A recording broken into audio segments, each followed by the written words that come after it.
শ্ৰদ্ধাস্পদ আমাৰ এই চেনেল যোগে সংযোজিত হৈ থকা সমস্তখিনি দৰ্শক শ্ৰোতা বন্ধু বান্ধৱীসকল শুভাকাংক্ষীসকল আমি আজি এক মহামূল্যৱান যোগশাস্ত্ৰৰ পঠন পাঠনলৈকে আগবাঢ়িছোঁ আৰু এই যোগশাস্ত্ৰ হৈছে আজিৰ পৰা ৫,৫০০ বছৰ আগতে ৰচনা কৰা পাতঞ্জল মুনিৰ দ্বাৰা ৰচনা কৰা যোগশাস্ত্ৰভাগ পাতঞ্জল যোগ প্ৰদীপ। এই পাতঞ্জল যোগ প্ৰদীপত ভালেকেইটি খণ্ড আছে। সমাধিপাত, সাধনপাত, বিভূতিপাত, কৈবল্যপাত আৰু এই ৪টা পাত মিলি ১৯৫টি সূত্ৰ আছে আৰু যিসমূহ সূত্ৰ চৰ্চা কৰিলে মনৰ অজ্ঞানতা, অশান্তি, চঞ্চলতা নাশ হয়, চিত্তৰ চঞ্চলতা দূৰ হৈ প্ৰশান্তি আহি পৰে আৰু শৰীৰৰ সংৰচনা শাৰীৰিকভাৱে আপুনি সুস্থ হৈ থাকিব পাৰিব। আৰু সেইবাবে হয়তো বৈদিক যুগত আমাৰ যিসকল ঋষিমুনি সন্ত মন্ত আছিল, যিসকলে যোগ চৰ্চা কৰিছিল, তেওঁলোক বহু ৰোগৰ পৰা মুক্ত আছিল আৰু তেওঁলোকৰ শাৰীৰিক সুস্থতা আছিল, তেওঁলোক দীৰ্ঘায়ু আছিল, তেওঁলোক নিৰোগী আছিল আৰু বহু ক্ষেত্ৰত তেওঁলোকে সংযমী আছিল। আজিৰ তাৰিখত আমাৰ মানৱ সমাজে শৃংখলাবদ্ধতাত নথকাৰ বাবে, সংযমী হোৱাৰ বাবেই যথেষ্ট দুৰ্ঘটনা ঘটে, শাৰীৰিকভাৱে দুৰ্বল হয়, সক্ষমতা নাথাকে, বহু ক্ষেত্ৰত অপাৰগতা প্ৰকাশ হয়। আৰু আজি ভাবিছোঁ আমি যে আপোনালোকেও যদি পুনৰ যৎপৰোনাস্তি চেষ্টা কৰি দিনটোৰ কাৰ্যসূচীৰ ভিতৰত পুৱা আৰু সন্ধিয়া অকণমান সময় উলিয়াই যদি গোটেই পৰিয়ালটোৱে যোগ চৰ্চা কৰে, শাৰীৰিক অনুশীলন কৰে, পতঞ্জলৰ যোগৰ সূত্ৰসমূহ বুজিবলৈ চেষ্টা কৰে, আমাৰ দৃঢ় বিশ্বাস আপোনালোকে শাৰীৰিক সুস্থতা ঘূৰাই পাব। আৰু আমি যাক লাইফষ্টাইল ডিজিজ বুলি কওঁ, দৈনন্দিন জীৱনত আজি যিসমূহ ডায়েবেটিছ, প্ৰেছাৰ, ডিমেনচিয়াকে আদি কৰি যিবোৰ ৰোগৰ প্ৰাদুৰ্ভাৱ দেখা গৈছেগৈ, সেই ৰোগসমূহৰ পৰা আপোনালোকে পৰিত্ৰাণ পাব আৰু এক সুস্থ বাতাবৰণ চাৰিওফালে সৃষ্টি হ'ব, মনত প্ৰশান্তি আহিব। সুধীসকল, আজি আমি পতঞ্জলি যোগ দৰ্শনৰ এটি বিশেষ অধ্যায় হাতত লৈছোঁ। ৩ নম্বৰ অধ্যায় বিভূতি যোগ। আৰু আহক আমি পতঞ্জল যোগ প্ৰদীপৰ আমি ৩য় অধ্যায়ৰ আজি পাঠ আৰম্ভ কৰোঁ। দেশবন্ধ চিত্তস্য ধাৰণা। দেশবন্ধ চিত্তস্য ধাৰণা। শৰীৰৰ ভিতৰত বা বাহিৰত কোনো এক দেশত চিত্তক স্থিৰ কৰাই হ'ল ধাৰণা। আমাৰ এই শৰীৰৰ সংৰচনাত চিত্তক শৰীৰৰ ভিতৰতে হওক বা বাহিৰতেই হওক যদি আমি স্থিৰ কৰিবলৈকে সক্ষম হ'ম, সেয়াই ধাৰণা। ধাৰণা হ'ল যোগৰ অষ্ট অংগৰ ষষ্ঠ অংগ। ইতিমধ্যে প্ৰথম পাদৰ ২৯ নম্বৰ শ্লোকত যোগৰ ৮টা অংগৰ বিষয়ে আপোনালোকক কোৱা হৈছে। যম, নিয়ম, আসন, প্ৰাণায়াম, প্ৰত্যাহাৰ। আৰু প্ৰত্যাহাৰৰ পাছৰ অৱস্থাটোৱে অংগটোৱে হ'ল ধাৰণা। যেতিয়া এজন যোগীয়ে, এজন ব্যক্তিয়ে যোগৰ অনুশীলনৰ মাজেৰে প্ৰাণায়ামৰ তেওঁ আশ্ৰয় কৰি পঞ্চ কৰ্মেন্দ্ৰিয়, পঞ্চ জ্ঞানেন্দ্ৰিয় নিয়ন্ত্ৰণ কৰিবলৈকে সক্ষম হ'ব, সেয়াই হ'ল প্ৰত্যাহাৰ। আৰু প্ৰত্যাহাৰৰ অন্তত যেতিয়া চঞ্চল চিত্তক নিয়ন্ত্ৰিত কৰি শৰীৰৰ বাহিৰত বা ভিতৰত আপুনি চিত্তক স্থিৰ কৰিবলৈকে সক্ষম হ'ব সেয়াই হ'ল ধাৰণা আমি দ্বিতীয় সূত্ৰলৈকে আহিছোঁ তত্ৰ প্ৰত্যেকই তানতা ধ্যানম তত্ৰ যি ঠাইত বাহিৰতে হওক বা ভিতৰতে হওক চিত্তক নিবিষ্ট কৰা হয় প্ৰত্যেক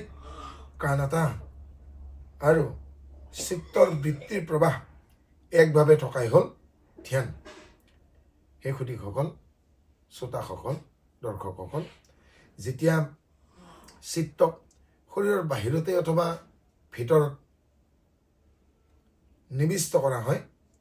আৰু আমাৰ চিত্তৰ যিসমূহ বৃত্তি আছে সেই বৃত্তিৰ প্ৰবাহক যেতিয়া এক কৰা হয় আৰু বৃত্তিৰ চঞ্চলতা যেতিয়া নাইকিয়া হয় সেয়াই হ'ল ধ্যান আৰু মনত ৰাখিব ধাৰণা যদি সুস্পষ্ট নহয় কেতিয়াও ধ্যান সুস্পষ্ট হ'ব নোৱাৰে কনচেপ্ট যেতিয়া মনৰ সংশয় চেতন নহয়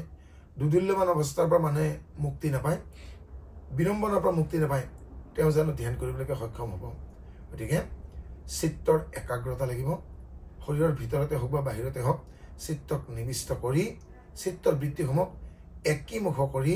তাক একগোট কৰি চঞ্চলতা প্ৰশমিত যেতিয়া কৰিব আৰু তেতিয়াই মনলৈকে সুস্পষ্ট কোনো এটি বিষয়ৰ ধ্যান আহিব তদেৱ মাত্ৰ নিৰ্ভাসম স্বৰূপ শূন্যমিব সমাধি তদেৱ অৰ্থমাত্ৰ নিৰ্ভাসম স্বৰূপ শূন্যমিব সমাধি আমি তৃতীয় সূত্ৰলৈকে আহিছোঁ অৰ্থমাত্ৰ নিৰ্ভাসম য'ত ধ্যানেই কেৱল ধ্যাই মাত্ৰৰ প্ৰতীতি হয় যেতিয়া ঈশ্বৰক ধ্যান কৰাৰ ভাৱনাই মাত্ৰ একমাত্ৰ প্ৰতীতি হয় স্বৰূপ শূন্যমিব চিত্তৰ নিজৰ স্বৰূপ যেন শূন্যতা প্ৰাপ্ত হয় তদেইব সেই ধ্যানেই সমাধি আখ্যাপ্ৰাপ্ত হয় সমাধিনো কি যোগৰ ৮ নম্বৰ অংগ হ'ল অষ্টম অংগ হ'ল সমাধি যেতিয়া এজন যোগীৰ এজন ধ্যানকাৰীৰ মাত্ৰ কোনো এটি নিৰ্দিষ্ট বিষয়ত তেওঁ ধ্যানৰ প্ৰতীতি হয় আৰু চিত্তৰ নিস্বৰূপ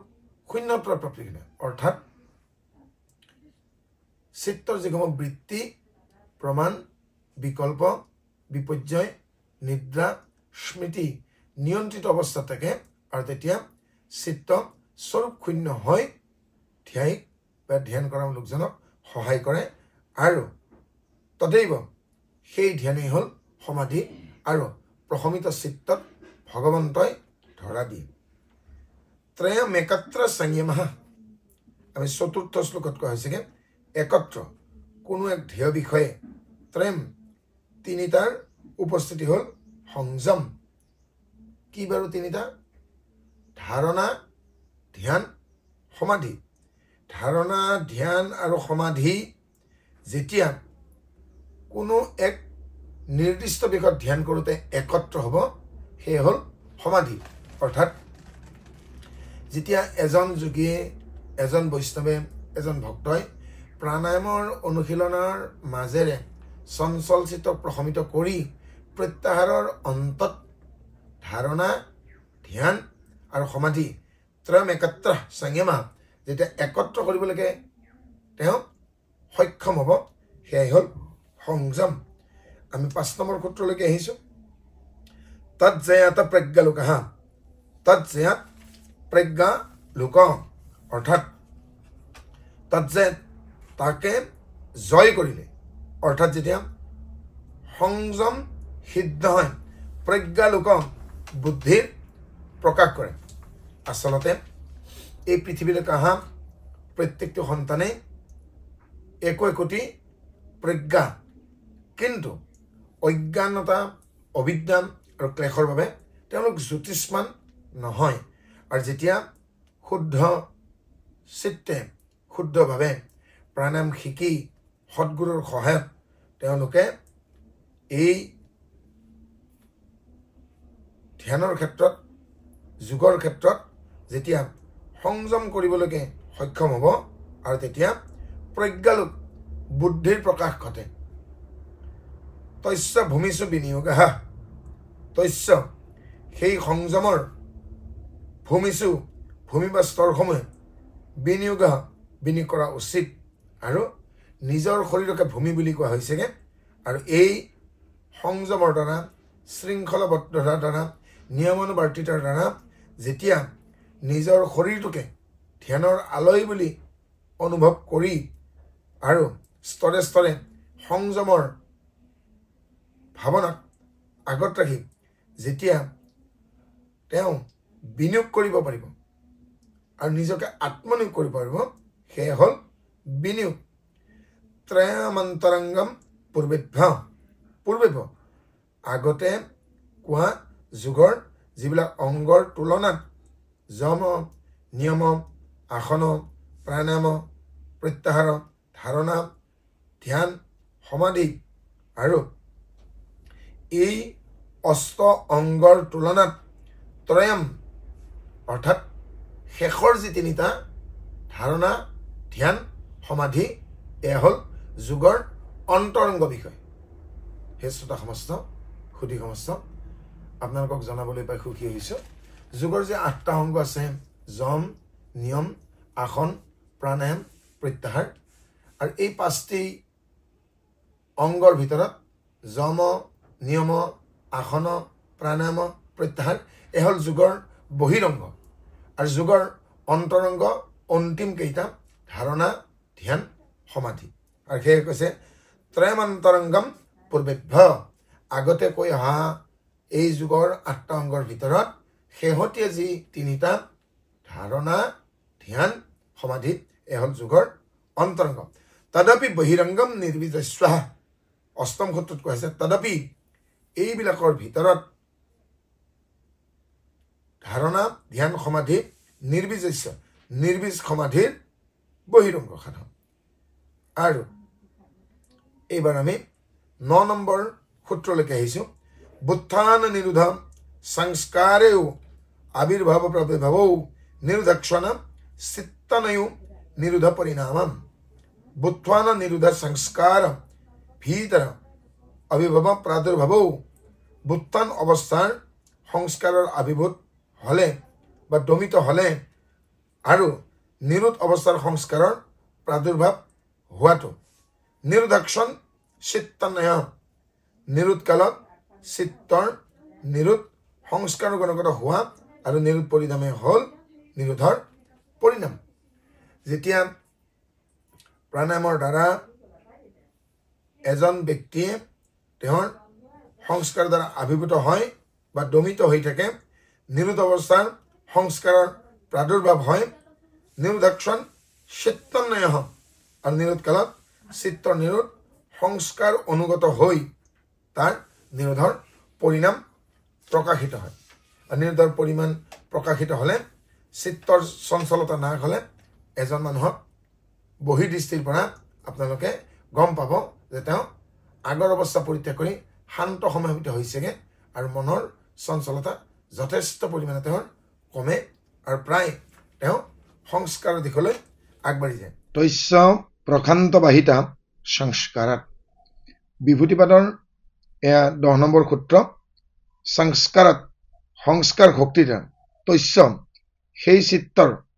প্ৰশান্ত বাহিতা অৰ্থাৎ প্ৰবাহ বা স্থিতি জন্ম লয় সেই সুধীসকল যে পূৰ্বৰ সূত্ৰসমূহ অনুযায়ী যেতিয়া বুত্থান সংস্কাৰ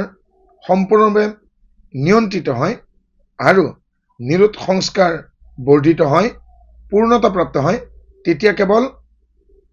মাত্ৰ এই সংস্কাৰ মাত্ৰ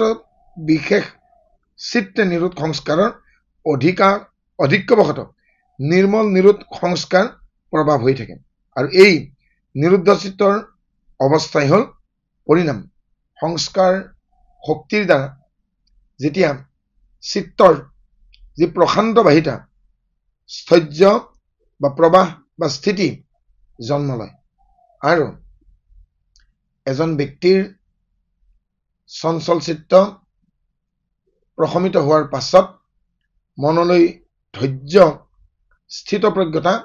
তেতিয়াই আহে যেতিয়া চিত্তৰ বৃত্তিসমূহ নিয়ন্ত্ৰিত হ'বলৈ আৰম্ভ হয়। সৰ্বাৰ্থৈকৈ একাগ্ৰতায়ো ক্ষয়াদয়ো চিত্তস্য সমাধি পৰিণাম। সৰ্বাৰ্থকৈ একাগ্ৰতায়ো ক্ষয়াদয়ো চিত্তস্য সমাধি পৰিণাম। সৰ্বাৰ্থ অতৈ একাগ্ৰতায়ো ক্ষয়াদয়ো সকলো বিষয়ৰ চিন্তা কৰাৰ প্ৰবৃত্তি ক্ষয়প্ৰাপ্ত হোৱা। মানুহে এটা সময়তে বহু ধৰণৰ চিন্তা কৰে, বহু বিষয়ৰ চিন্তা কৰে, আৰু বহু বিষয়ৰ চিন্তা পৰিত্যাগ কৰি যেতিয়া কোনো এক নিৰ্দিষ্ট বিষয়ৰ চিন্তা নিজকে অৰ্থাৎ একাগ্ৰতা আনে, চিত্তৰ যেতিয়া একাগ্ৰতা আহে তেতিয়া বহু বিষয়ৰ চিন্তা বাদ দি কোনো এক নিৰ্দিষ্ট বিষয়ত চিন্তা কৰিবলৈ সমৰ্থবান হোৱা, আৰু সেয়ে হ'ল চিত্তৰ পৰিণাম। ততঃ পুনঃ শান্তদিতৌ তুল্য প্ৰত্যয়ো চিত্তস্য একাগ্ৰতা পৰিণামা। তত ইয়াৰ পাছত পুনৰবাৰ শান্তদিতৌ শান্ত স্থিতি আৰু উদয়ৰ স্থিতি, তুল্য প্ৰত্যয় দুয়োটি বৃত্তি যেন একাকাৰ হৈ যায়, তেতিয়া চিত্তস্য চিত্তৰ একাগ্ৰতা পৰিণাম হ'ল আমাৰ চিত্তৰ একাগ্ৰতা পৰিণাম। যেতিয়া পুনৰাই শান্ত স্থিতি আৰু উদয়ৰ স্থিতি হয় তেতিয়া দুটি বৃত্তি যেন একাকাৰ হৈ যায়, আৰু দুইটা বৃত্তি একাকাৰ হৈ যোৱাই হ'ল একাগ্ৰতাৰ পৰিণাম। এতেন ভূতন্দ্ৰিয়েষু ধৰ্মলক্ষ্যানৱস্থা পৰিণাম বাক্যতঃ। এতেন উপৰোক্ত খণ্ডবোৰত উপৰোক্ত সূত্ৰবোৰত চিত্তৰ যি পৰিণামৰ কথা কোৱা হ'ল তাৰ দ্বাৰা ভূতেন্দ্ৰিয় ক্ষিতি অপ তেজ মৰুদ্ভম এই পঞ্চভূতি যি ইন্দ্ৰিয়ৰ দ্বাৰা সংঘটিত হয়, ধৰ্ম লক্ষণাৱস্থা পৰিণাম, ধৰ্ম পৰিণাম, লক্ষণ পৰিণাম আৰু অৱস্থা পৰিণাম, এই তিনিটা ব্যাখ্যা আগবঢ়া হ'ল। অৰ্থাৎ পৰিণাম কেইবিধ? ধৰ্ম লক্ষণাৱস্থাম, ধৰ্ম পৰিণাম, লক্ষণ পৰিণাম আৰু অৱস্থা পৰিণাম, আৰু এই তিনিটা অৱস্থাৰ কথা ইয়াত ব্যাখ্যা কৰা হ'ব। শান্তোদিত অব্যয় উপদেশ ধৰ্মানুপতি ধৰ্মী, অতীত বৰ্তমান আৰু অনাগত সময়ত ধৰ্ম যি অনুগত আৰু ব্যক্ত হৈ থাকে, আধাৰূপে বিদ্যমান থাকে, সেয়াই হ'ল ধৰ্মী। চিত্তৰ ধৰ্মীনো কি? ইয়াকে কৈছেগে অতীত বৰ্তমান আৰু অনাগত ভৱিষ্যতেও যি ধৰ্মত অনুগত হৈ থাকিব আৰু আধাৰূপে বিদ্যমান থাকিব, সেয়ে হ'ল ধৰ্মী। ক্ৰমান্বিতম পৰিমাণত্ব হেতু, ক্ৰমান্বিতম পৰিমাণত্ব হেতু 15 নম্বৰ সূত্ৰত কোৱা হৈছে পৰিণামত্বে পৰিণামৰ ভিন্নতাত, ক্ৰমান্বিতম ক্ৰমৰ ভিন্নতাই হ'ল কাৰণ, আৰু পৰিণামৰ ভিন্নতাত ক্ৰমৰ ভিন্নতাই হ'ল ইয়াৰ কাৰণ। পৰিণামত ত্ৰয় সংযমাদি অতীত অনাগত জ্ঞানম, পৰিণামত্ৰয় সংযমত, আৰু এই তিনিটা পৰিণামৰ সংযম কৰিলেগে কি কি, যে আমি তিনিটা পৰিণাম কি কি ইয়াত পালো, যে আমি চিত্তৰ একাগ্ৰতাৰ ফলত আমি তিনি ধৰণৰ আমি পৰিণাম পাম, আৰু সেই পৰিণামসমূহ যেতিয়া একত্ৰিত হ'ব, আৰু একত্ৰিত হ'লে অতীত বৰ্তমান আৰু ভৱিষ্যতৰ বিষয়ে যোগীৰ মনলৈকে আগতীয়াকে জ্ঞান আহি পৰে। অৰ্থাৎ ধৰ্ম পৰিণাম, লক্ষণ পৰিণাম, অৱস্থা পৰিণাম, এই 3 প্ৰকাৰ পৰিণামৰ পূৰ্বত বৰ্ণনা কৰিছে। আৰু এই 3 প্ৰকাৰৰ পৰিণামৰ যদি একেলগে একাগ্ৰ সম্ভৱ হয়, তেতিয়াহ'লে যোগীয়ে অতীত, বৰ্তমান আৰু অনাগত ভৱিষ্যতৰ বিষয়ে তেওঁৰ জ্ঞান আগত হ'ব। শব্দাৰ্থ প্ৰত্যয় আনিমিত ঋত ৰাধ্যস্বত সংস্কাৰত প্ৰতি বিভাগসম यमात सर्वभूतारु ज्ञानम शब्दार्थ प्रत्ययनम ईत रेत राधस्वतः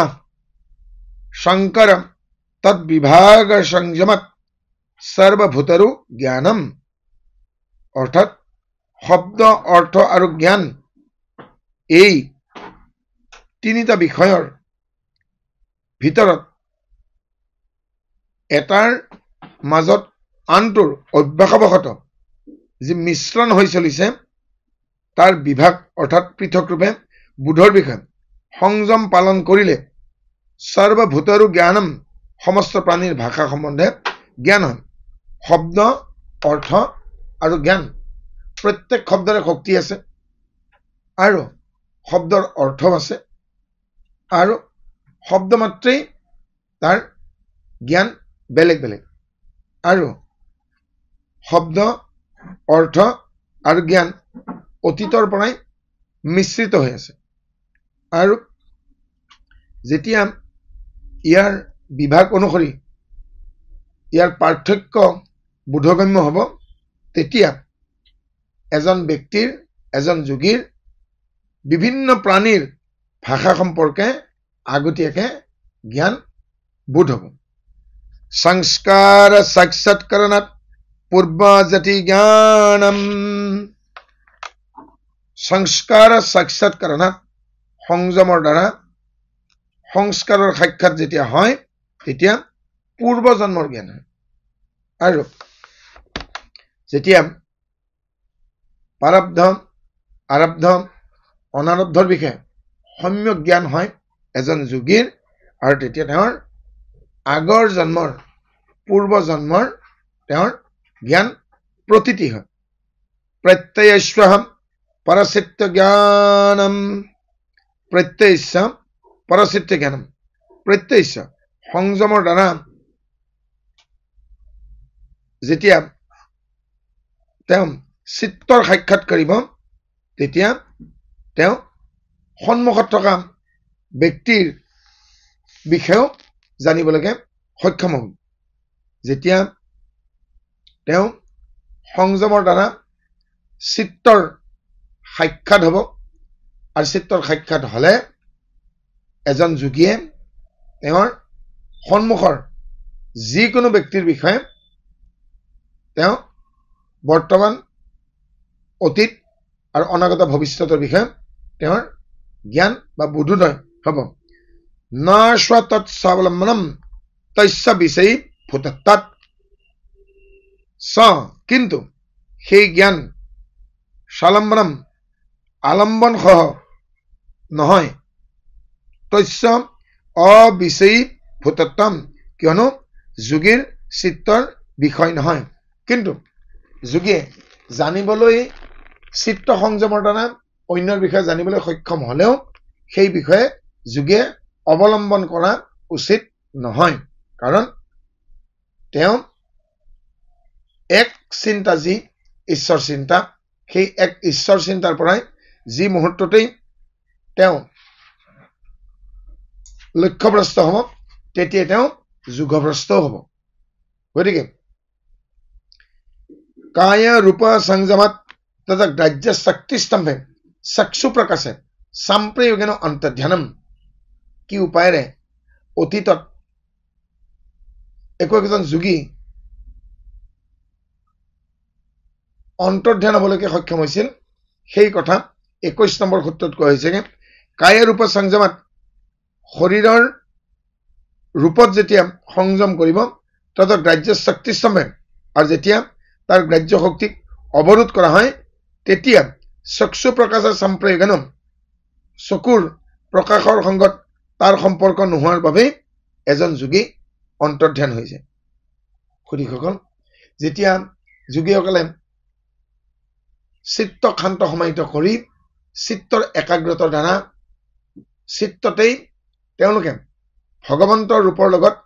নিজৰ ৰূপৰ সমাৰোহণ কৰিবলৈকে সক্ষম হয়, তেতিয়া তেওঁলোকে অন্যৰ দৃষ্টি অৱৰোধ কৰিবলৈ সক্ষম হয়। আৰু অন্য দৃষ্টি অৱৰোধ কৰিবলৈ সক্ষম হলে তেওঁলোকৰ সন্মুখত থকা ব্যক্তিসকলৰ চকুৰ সন্মুখত তেওঁলোকে অদৃশ্যমান হৈ যাবলৈ যোগী সক্ষম হয়। সুপক্ৰমম নিৰুপক্ৰমম সকৰ্মম তৎসংযমাদ পৰান্ত জ্ঞান অৰিস্তভ্য বা সুপক্ৰমম নিৰুপক্ৰমম স্বকৰ্ম তৎসংযমাত পৰান্ত জ্ঞানম অৰিস্তভ্য ৱাহা। 22 নম্বৰ সূত্ৰত এনেদৰে কোৱা হৈছে, সুপক্ৰমম অৰ্থাৎ উপক্ৰম সৈতে আৰম্ভ কৰা হয়, স্ব আৰু নিৰুপক্ৰমম উপক্ৰম ৰহিত, এই দুই প্ৰকাৰ কৰ্ম হয়। তৎসংযমাত ইয়াৰ প্ৰতি সংযম পালন কৰিলেগে অপৰান্ত জ্ঞানম মৃত্যুৰ জ্ঞান হয়, অথবা অৰিস্তভ্য, অৰিষ্ট নামক কিছু লক্ষণ আছে যাৰ দ্বাৰা এজন ব্যক্তিৰ কেতিয়া মৃত্যু হ'ব তাক অনুধাৱন কৰিব পাৰি। উপক্ৰম সহিতে আৰু উপক্ৰম ৰহিত এই দুপ্ৰকাৰৰ কৰ্ম কৰিলেগে আৰু ইয়াৰ যদি সংযম অৰ্থাৎ উপক্ৰম সহিতে আৰু উপক্ৰম ৰহিতে এই দুই প্ৰকাৰ কৰ্মত যেতিয়া যোগীয়ে চিত্তক সংযত কৰিব, তেতিয়া তেওঁ নিজৰ মৃত্যুৰ জ্ঞানৰ বিষয়ে অৰ্থাৎ অতীতত কেতিয়া মৃত্যু হৈছিল, বৰ্তমানে তেওঁ আৰু কিমান দিন আয়ুস আছে, তেওঁৰ মৃত্যু অৱধাৰিত নেকি, আৰু লগতে অইনৰ আন মানুহৰো তেওঁ মৃত্যুৰ বিষয়ে অৰিস্তভ্য মানুহৰ মৃত্যুৰ লক্ষণ কেনে তেওঁ সেয়া বোধ হ'বগে। মৈত্ৰাদিশু বলানি, মৈত্ৰী আদি ভাৱনাত যদি সংগ্ৰাম কৰে তেতিয়াহ'লে বল পোৱা যায়। পূৰ্ব যুগত প্ৰথম অধ্যায়ৰ 33 নম্বৰ সূত্ৰত কৈছেগে, মৈত্ৰী কৰুণা মুদিতা, এই তিনিটা ভাৱত যেতিয়া কোনোৱে সংযম কৰিব তেতিয়াহ'লে অদ্ভুত বল শক্তি লাভ হয়। যেতিয়া এজন ব্যক্তিয়ে জ্যেষ্ঠত শ্ৰদ্ধা, সমানত মিত্ৰতা, কনিষ্ঠক মৰম আদৰ চেনেহ কৰিবলৈকে সক্ষম হ'ব, অজ্ঞক কৰোণা কৰিবলৈকে সক্ষম হ'ব, তেতিয়া তেওঁ ঈশ্বৰৰ কৃপাত নহয় অদ্ভুত বল তেওঁ স্বতঃস্ফূৰ্তভাৱে লাভ কৰিব। বলেছো হস্তি বলাদিনী, বলেছো বিভিন্ন পৃথক পৃথক বলত সংযম কৰিলে হস্তি বলাদিনী হাতীৰ নিচিনা বল তেওঁ পাব। আৰু ভিন্ন ভিন্ন কথাৰ পৰা নিজকে আঁতৰাই আনি যেতিয়া একক চিন্তাত, এক ঈশ্বৰ চিন্তাত যোগীয়ে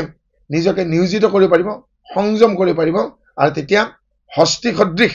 বল লাভ কৰিবলৈকে যোগীয়ে সক্ষম হ'ব। প্ৰবৃত্তা লোকান্যাসত সূক্ষ্ম বাহিত বিপ্ৰ কৃষ্ণ জ্ঞানম, প্ৰবৃত্তা লোকান্যাসত জ্যোতিষ্মতী প্ৰবৃত্তিৰ প্ৰকাশৰ প্ৰয়োগ কৰিলে সূক্ষ্ম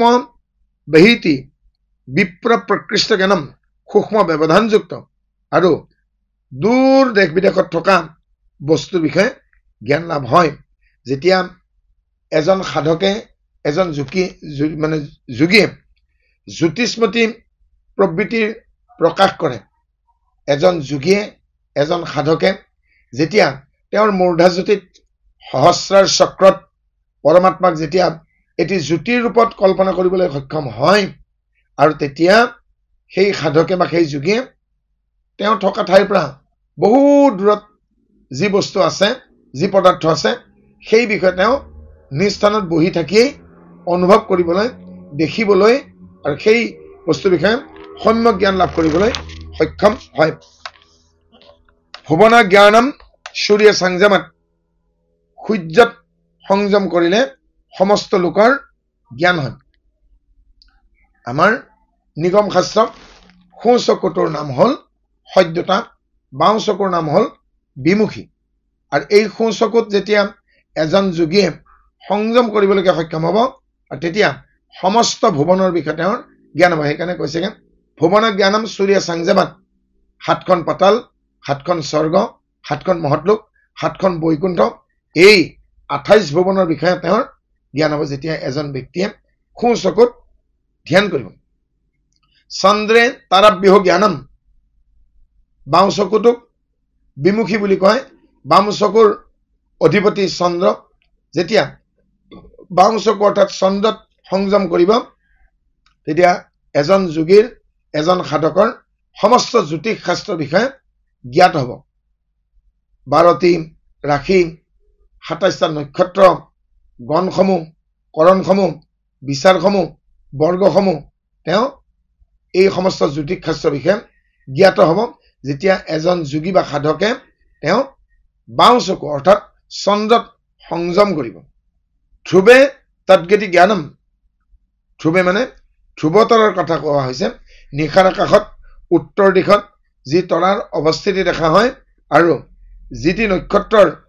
তেওঁৰ চঞ্চলতা নাই, তৎগতি জ্ঞানম, আৰু এই গ্ৰহ নক্ষত্ৰৰ গতিৰ বিষয়ে এজন সাধকে জানিবলৈকে সক্ষম হ'ব যেতিয়া উত্তৰ আকাশত স্থিত ধ্ৰুৱতৰাত তেওঁ সংযম কৰিবলৈ সক্ষম হ'ব। নাভি চক্ৰে কায়ব্যহ জ্ঞানম, নাভি চক্ৰত সংযম কৰিলে কায়ব্যহ জ্ঞানম, শৰীৰৰ যি বেহু ৰচনা, সংৰচনা, এটি সন্তান যেতিয়া মাতৃগৰ্ভত থাকে, সন্তানটি মাতৃগৰ্ভত আপ্যায়নী নাৰীৰ সৈতে সংযোগ হৈ থাকে, আৰু সন্তানটি ভূমিষ্ঠ হোৱাৰ পাছত ঠায়ে পৰিচাৰিকাই কি কৰে, মাতৃৰ পৰা সন্তানিক নাৰীত বিৱচ্ছেদ কৰে। আৰু সেয়ে যেতিয়া এজন যোগীয়ে, এজন সাধকে নাভি চক্ৰত সংযম কৰিবলৈকে আৰম্ভ কৰে, আৰু তেতিয়া তেওঁ কি হয়, শৰীৰৰ সমস্ত সংৰচনা, আমাৰ শৰীৰত যিমানবোৰ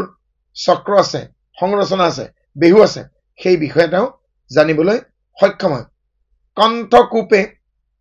ক্ষুপ্তি পিপাসা নিবৃত্তি, যেতিয়া এজন যোগীয়ে, এজন সাধকে তেওঁ নিজৰ কণ্ঠত, এই কণ্ঠকূপত সংযম কৰে, তেতিয়া ভোক, পিয়াহ অৰ্থাৎ ক্ষুধা, তৃষ্ণা ইত্যাদি ভাৱনাৰ পৰা তেওঁ নিবৃত্ত হয়। সেয়েহে পঠন কাৰ্য, পাঠন কাৰ্য, ধ্যান কাৰ্য, স্বাধ্যায় কাৰ্য ইত্যাদি কাৰ্যত ৰতি হৈ থাকিলেগে মানুহে ভোক পিয়াহ কমকৈ অনুভৱ কৰে। কুৰ্ম নাৰ্যম স্থৈৰ্যম, হে শ্ৰোতাসকল, দৰ্শকসকল, এই কণ্ঠকূপত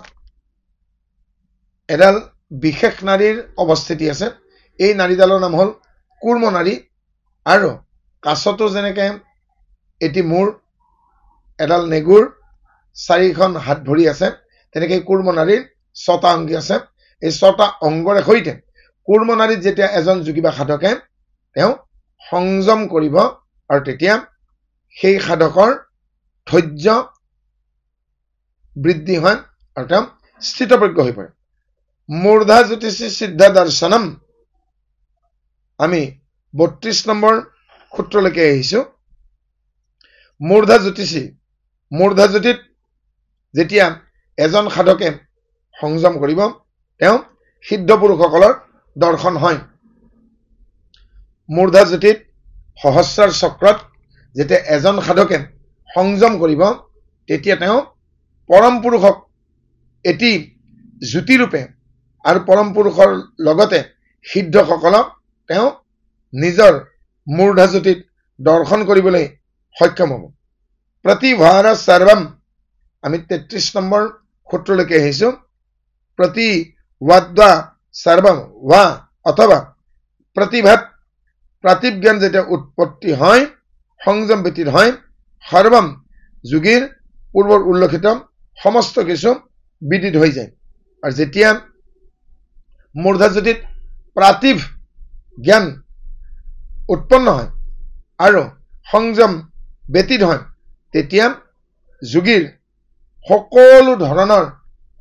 সকলো প্ৰকাৰৰ জ্ঞান আপোনা আপুনি তেওঁৰ হৃদয়ত উপস্থিত হয়। হৃদয়ে চিত্ত সম্বিতঃ হৃদয়ত যেতিয়া সংযম কৰিবলৈকে সক্ষম হ'ব এজন সাধকে চিত্ত সংবিত চিত্তৰ স্বৰূপৰ জ্ঞান উদয় হয় যেতিয়া এজন ব্যক্তিয়ে যোগৰ জৰিয়তে প্ৰাণায়ামৰ জৰিয়তে চিত্ত প্ৰশমিত কৰাৰ জৰিয়তে এই বুলি জানিবলৈ সক্ষম হ'ব যে পৰমাত্মাৰ অৱস্থিতি হৃদয় আৰু পৰমাত্মাৰ অৱস্থিতি হৃদয়ত বুলি জানি হৃদয়ত যেতিয়া সংযম কৰিব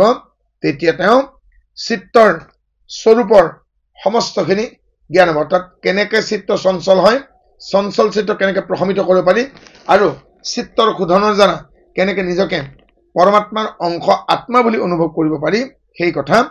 এজন সাধকৰ অনুভূত হ'ব সত্তপুৰুষৌ অত্যন্ত সংকীৰ্ণৌ প্ৰত্যাবিশেষৌ ভোগা পৰাৰ্থ্যাত স্বাৰ্থম সংযমত পুৰুষ জ্ঞানম 35 নম্বৰ সূত্ৰলৈকে আহিছেগে সত্তপুৰুষৌ অত্যন্ত সংকীৰ্ণৌ প্ৰত্যাবিশেষৌ ভোগা পৰাৰ্থ্যাত স্বাৰ্থ সংযমত পুৰুষ জ্ঞানম সত্তপুৰুষৌ অত্যন্ত সংকীৰ্ণ সত্য বুদ্ধি আৰু পুৰুষ এই দুইটা বিষয় কিন্তু পৰস্পৰ ভিন্ন কেতিয়াও এওঁলোকে মিল নহয় কিন্তু এই দুইটাৰ ভিতৰত প্ৰত্যাবিশেষ অভেদৰূপে যি ভাৱনা হয় ভোগ আৰু সেয়া হ'ল তাৰ মাজত পৰাৰ্থত স্বাৰ্থ সংযমত পৰাৰ্থ প্ৰতিটি হোৱাৰ বাবে কি হয়গে আমি যি ভিন্ন সেই ভিন্নতা কি বাৰু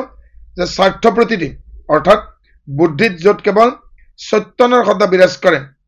অহং ভাৱ নাথাকে আৰু তাতেই চিত্ত সংযম কৰিলেগে পুৰুষৰ জ্ঞান লাভ হয় সত্য বুদ্ধি আৰু পুৰুষ দুটা ভিন্ন কথা কিন্তু মানুহৰ মনত ভোগ বাসনা থকাৰ বাবে সত্য বুদ্ধি আৰু পুৰুষ একে বুলি প্ৰতীতি হয় কিন্তু ইয়াৰ মাজত যেতিয়া স্বাৰ্থ সংযমত অৰ্থাৎ পৰাৰ্থ প্ৰতিটি পৰিত্যাগ কৰিব আৰু বুদ্ধিত কেৱল চৈতন্যৰ সত্তা ৰাখিবগে আৰু অন্য প্ৰতিটি নহ'ব আৰু সেই অৱস্থাত চিত্তৰ সংযম কৰিলেগে পুৰুষৰ প্ৰকৃত জ্ঞান লাভ হয় এইবাৰ আমি 16 নম্বৰ 37 নম্বৰ সূত্ৰলৈকে আহিছোঁ তত প্ৰাতিভ শ্ৰাৱণ আদৰ্শ আস্বাদ বাৰ্তা জায়ন্তে তত প্ৰাতিভ শ্ৰাৱণ আদৰ্শ আস্বাদ বাৰ্তা জায়ন্তে তত অৰ্থাৎ স্বাৰ্থত যেতিয়া সংযম কৰিব মানুহ নিস্বাৰ্থ হ'বলৈকে যেতিয়া প্ৰয়াস কৰিব তাৰ দ্বাৰা প্ৰাতিভ শ্ৰাৱণ বেদন আদৰ্শ আস্বাদ আৰু বাৰ্তা এই 6টা সিদ্ধি জায়ন্তে অভিভূত হ'ব আকৌ কৈছোগে যেতিয়া মানুহে স্বাৰ্থৰ ঊৰ্ধত স্বাৰ্থ ত্যাগ কৰি ক্ষুদ্ৰ স্বাৰ্থ ত্যাগ কৰি ব্যক্তি স্বাৰ্থ ত্যাগ কৰি নিস্বাৰ্থ ভাৱত যেতিয়া এজন ব্যক্তিয়ে এজন সাধকে সংযম কৰিবলৈকে সক্ষম হ'ব তেতিয়া সেই ব্যক্তিজনৰ কি হ'বগে প্ৰাতিভ শ্ৰাৱণ বেদন আদৰ্শ আস্বাদ আৰু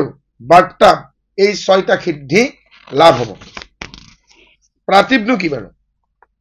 প্ৰাতিভৰ বৰ্ণনা ইতিমধ্যে 33 নম্বৰ সূত্ৰত কৰা হৈ গৈছেগে প্ৰাতিভৰ দ্বাৰা তেওঁ দূৰ দেশত বা বহুত নিজে থকা ঠাইৰ পৰা বহুত দূৰত থকা কোনো বস্তুৰ অৱস্থিতিৰ বিষয়ে জ্ঞান লাভ কৰিবলৈকে সক্ষম হ'ব শ্ৰাৱণ আৰু এই সিদ্ধিৰ দ্বাৰা দিব্য শব্দ শ্ৰৱণ কৰাৰ শক্তি হয় বেদন এই সিদ্ধিৰ দ্বাৰা দিব্য স্পৰ্শৰ অনুভৱ শক্তি মনলৈ আহে আদৰ্শ এই আদৰ্শ সিদ্ধিৰ দ্বাৰা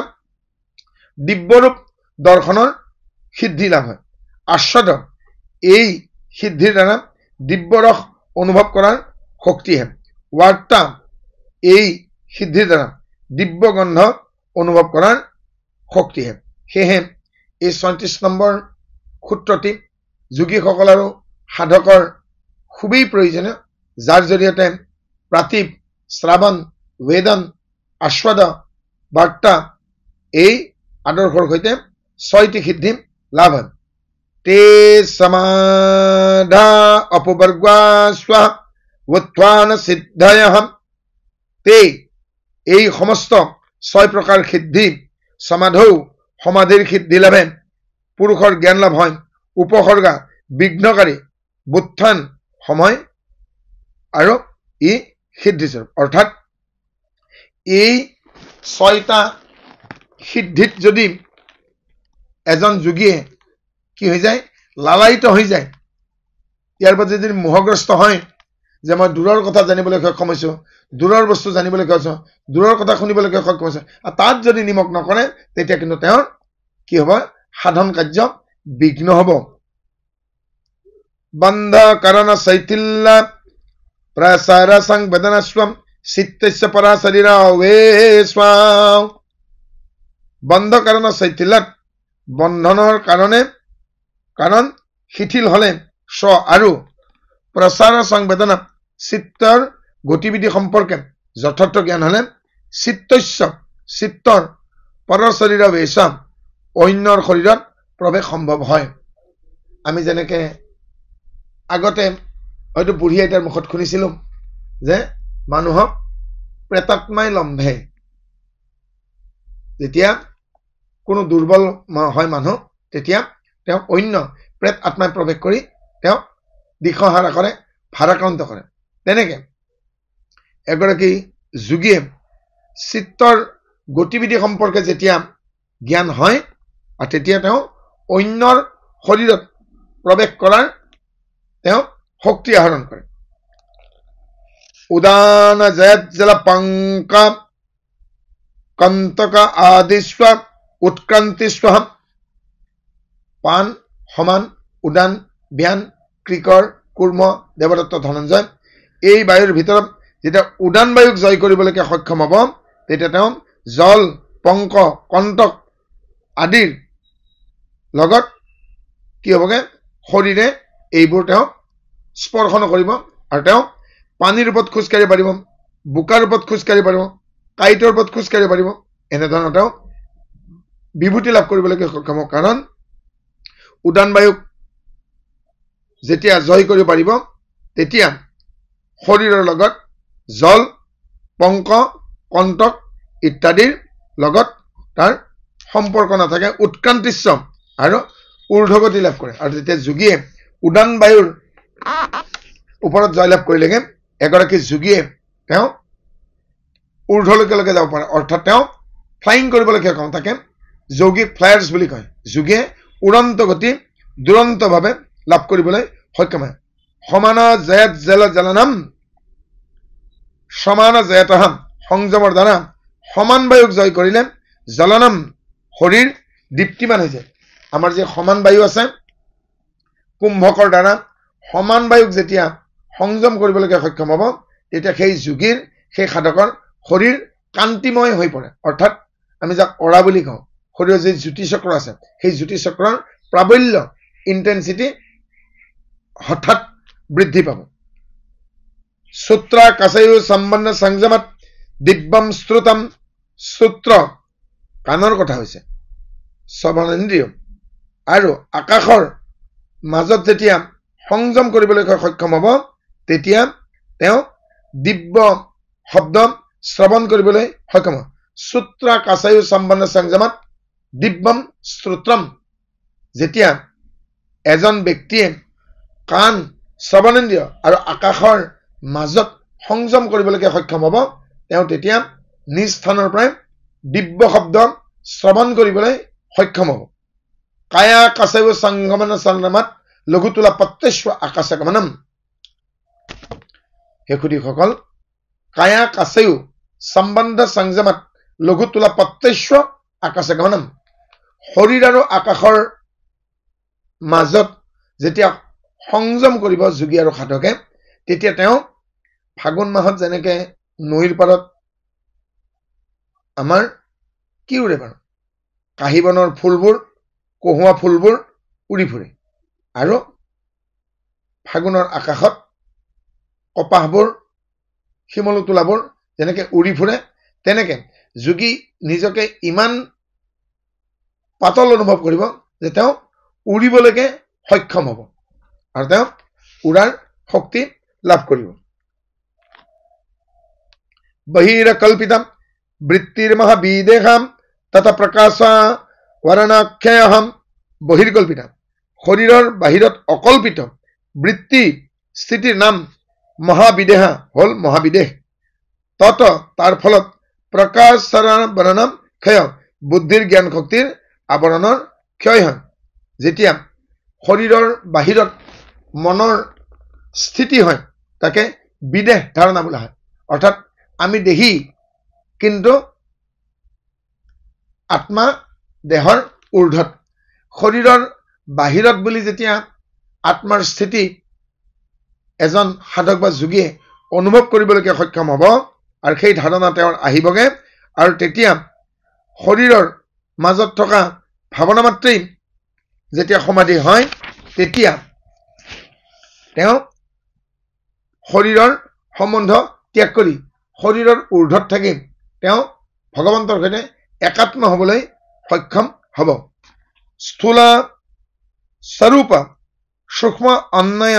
অৰ্থবত্ত সংযমত ভূতজয়। অৰ্থাৎ স্থূল স্বৰূপ সূক্ষ্ম অন্বয় এই অৰ্থবত্ত এই 5 প্ৰকাৰ অৱস্থাৰ সংযমৰ প্ৰয়োগৰ দ্বাৰা যোগীয়ে পঞ্চভূতৰ ওপৰত বিজয় লাভ কৰে। ক্ষিতি, অপ, তেজ,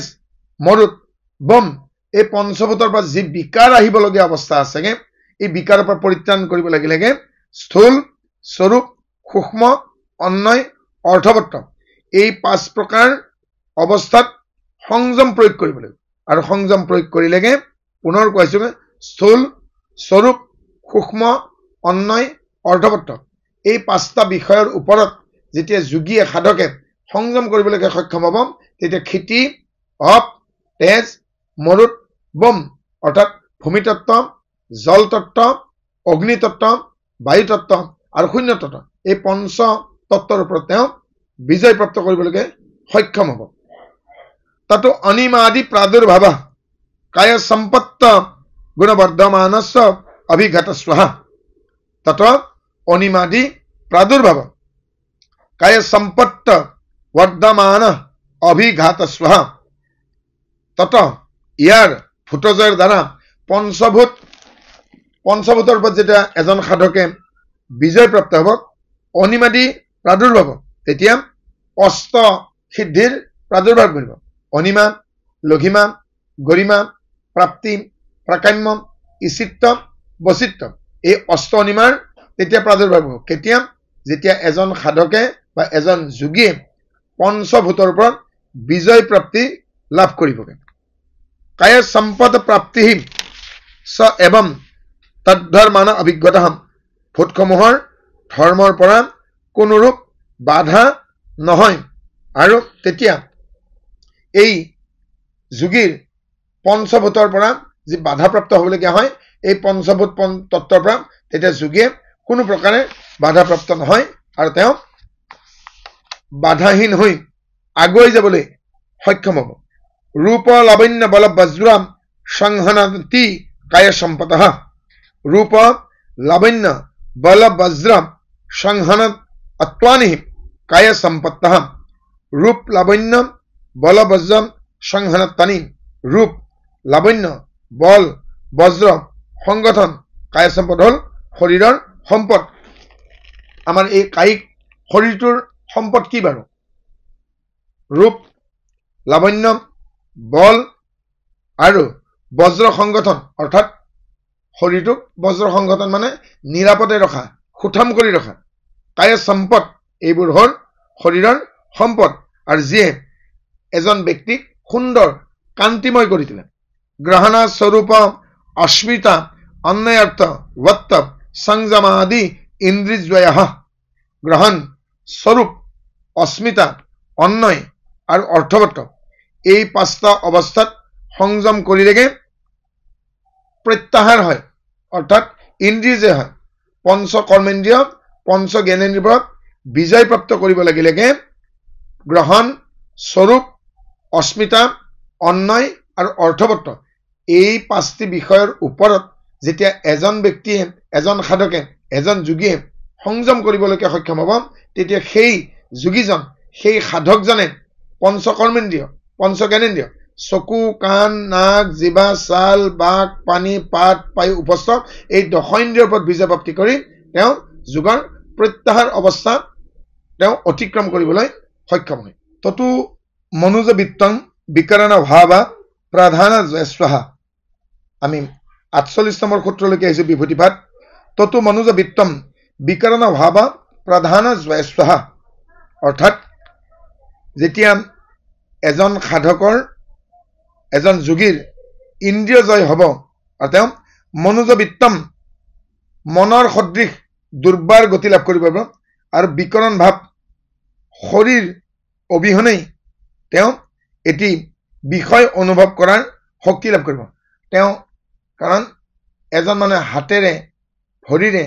পিঠিৰে, বুকুৰে নাভাবে, তেওঁৰ মনৰ দৃষ্টিৰে ভাবে,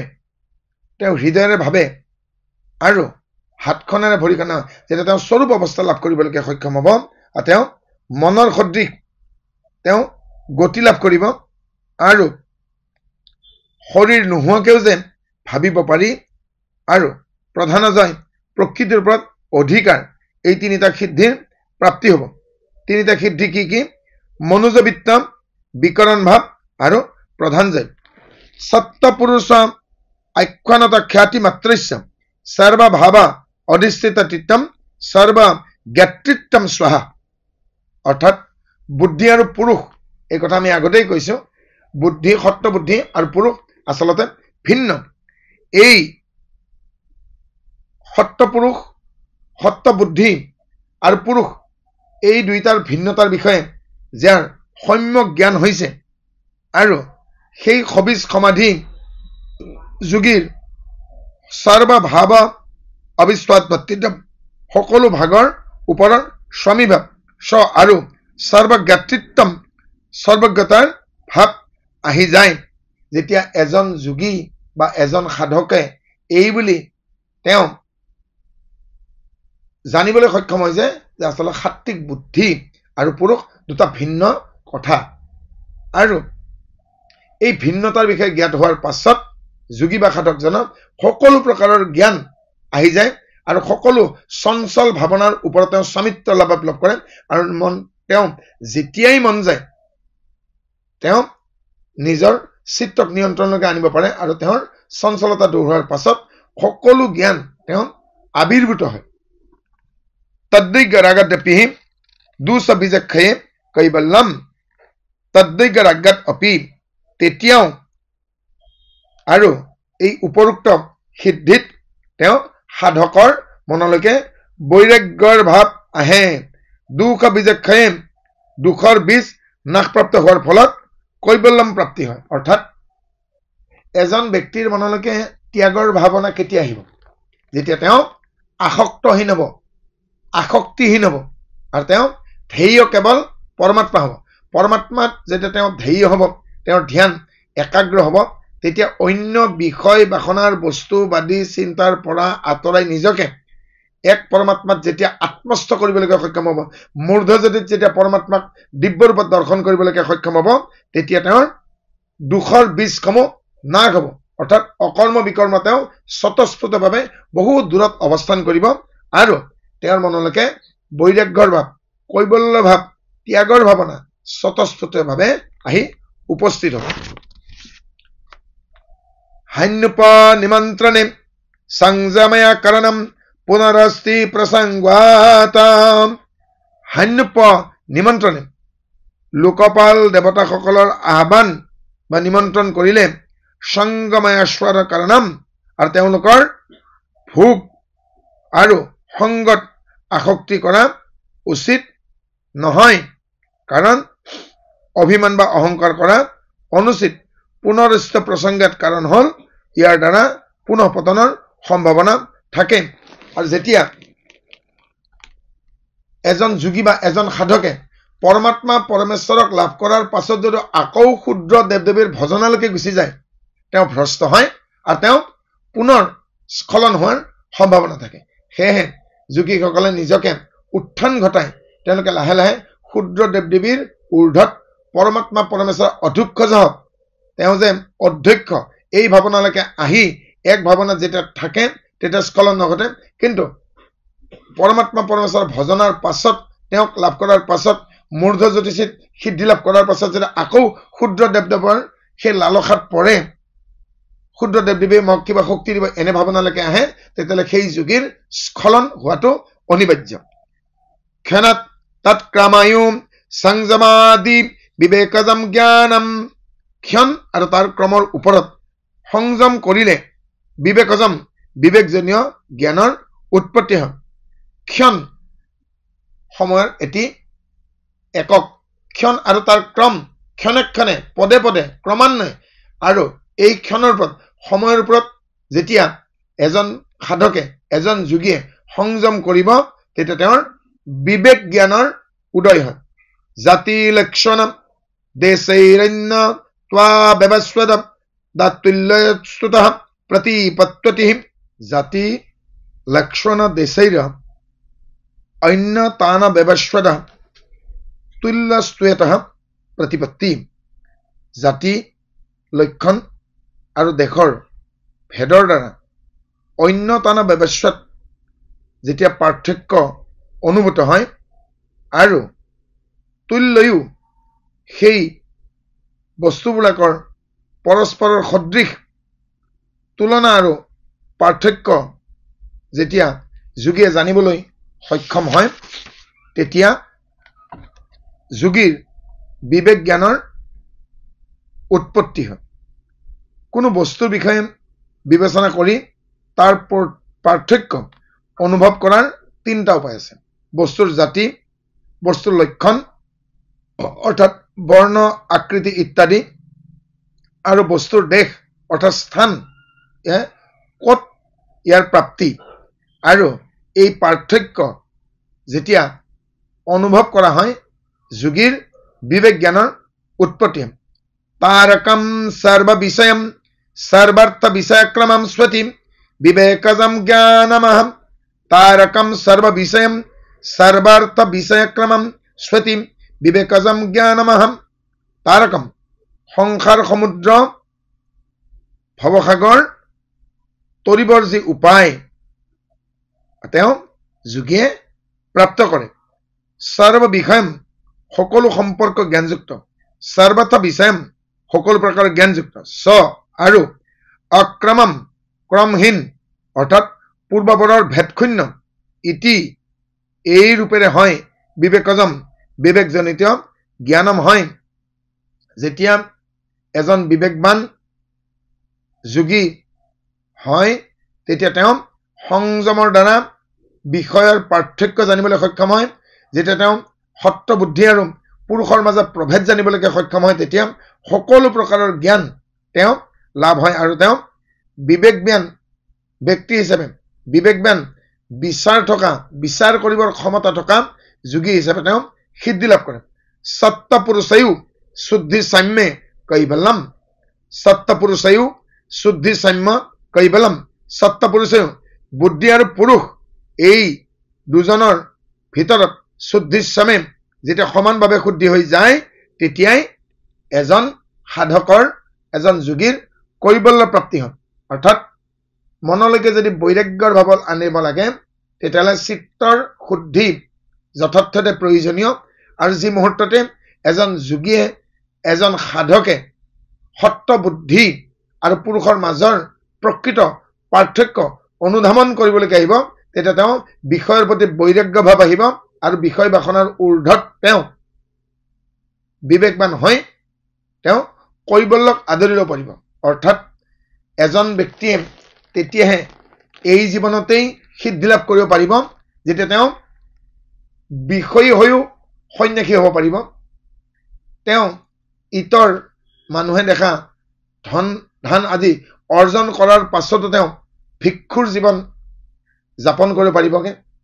মনত হৃদয়ত যেতিয়া কৈবল্যৰ ভাৱ আহি পাৰিব তেতিয়া ৰাগৰ বিৰুদ্ধে বিৰাগ আহিব আৰু তেওঁ বৈৰাগ্য ভাৱনাৰ দ্বাৰা সংসাৰ জয় কৰি শেষত পৰম ব্ৰহ্মত লীন যাবলৈ সক্ষম হ'ব শ্ৰোতাসকল হে সুহৃদসকল হে শুভাকাংক্ষীসকল অকল যোগাত্মক দিহা পৰামৰ্শ দিয়াই নহয় আপোনালোকৰ শুভেচ্ছা বাণী আৰু যোগাত্মক দিশত আপোনালোকৰ কিছু সিদ্ধান্ত আপোনালোকৰ মতামত আমি লাভ কৰিব পৰা আমি উৎসুক হৈ আছোগে আৰু আপোনালোকে প্ৰায়োগিক দিশত যোগাত্মকভাৱে আৰু কেনে ধৰণৰ এনে অনুষ্ঠান আপোনালোকে আশা কৰে আৰু যিবোৰ অনুষ্ঠানে যিবোৰ বিষয়ে মনৰ উৎকৰ্ষ সাধন কৰাব উঠি অহা প্ৰজন্মৰ শাৰীৰিক মানসিক সৰ্বতো প্ৰকাৰৰ বিকাশ কৰিব পাৰে সেইবোৰ নিশ্চয় আপোনালোকৰ জ্ঞাত আৰু সেই বিষয়ে আপোনালোকে মন্থন কৰি চিন্তন কৰি আমাক আপোনালোকে জনাবলৈ কুণ্ঠাবোধ নকৰিব আপোনালোকৰ যোগাত্মক শুভেচ্ছাবাণী আপোনালোকৰ যোগাত্মক আৰু প্ৰায়োগিক দিশৰ আমাৰ মতামত সদায় আমাৰ বাবে কাম্য আৰু তেনে ধৰণৰ যোগাত্মক যোগাযোগ যোগাত্মক বাৰ্তা যোগাত্মক শুভেচ্ছামূলক বাণী আৰু যোগাত্মক দিশবোৰ আপোনালোকে যেতিয়া উদঙাই দিব আমাৰ আগত দাঙি ধৰিব আমি তেতিয়া খুশি হ'ম আৰু আপোনালোকৰ প্ৰতি চিৰকৃতজ্ঞ হ'ম আমাৰ এই চেনেল যোগে আমাৰ অনুষ্ঠানসমূহ শ্ৰৱণ কৰি থকাৰ বাবে দৰ্শন কৰি থকাৰ বাবে আহ্লাদিত হোৱাৰ বাবে আমি কৃপাধন্য হৈছোঁ আপোনালোকে ধৈৰ্য ধৰি এই অনুষ্ঠানসমূহ আপোনালোকে শ্ৰৱণ কৰিব দৰ্শন কৰিব আমি মানৱ জীৱনৰ প্ৰয়োজন হোৱাকৈ যিবোৰ বিষয় আছে যিবোৰ গ্ৰন্থ আছে যিবোৰ কাৰ্য আছে সেইসমূহত আত্মনিয়োগ কৰিবলৈ আমি সততেই প্ৰযত্ন থাকোঁ আৰু আজি আমি মহৰ্ষি পাতঞ্জল কৃত পতঞ্জল যোগ দৰ্শনৰ এটি বিশেষ অধ্যায় বিভূতি যোগ আগবঢ়ালোঁ আপোনালোকে আশা কৰোঁ উপকৃত হ'ব আৰু অদূৰ ভৱিষ্যতে এই পতঞ্জল যোগ দৰ্শনৰ বাকীবোৰ অধ্যায়ো এই কালিন্দী ভ্ৰমৰাৰ জৰিয়তে আপোনালোকে পুনৰ শ্ৰৱণ কৰিবলৈকে দৰ্শন কৰিবলৈকে সক্ষম হ'ব আৰু এনেদৰে আপোনালোকে মনৰ অৱগুণ্ঠন ত্যাগ কৰি এটা সফল জীৱন যাপন কৰাৰ নিমিত্তকে আপোনালোকে উৎসাহী হওক আৰু আপোনালোকে আমাক উৎসাহ দিলে আমি উৎসাহিত হ'ম আৰু পুনৰ এই অনুষ্ঠান আপোনালোকে দৰ্শন কৰি শ্ৰৱণ কৰি আমাক উৎসাহিত কৰাৰ বাবে সমস্তকে আমি কৃতজ্ঞতা জ্ঞাপন কৰিছোঁ জয় গুৰু শংকৰ কিমতে ভকতি কৰিব তোমাত হৰি হৰি হৰি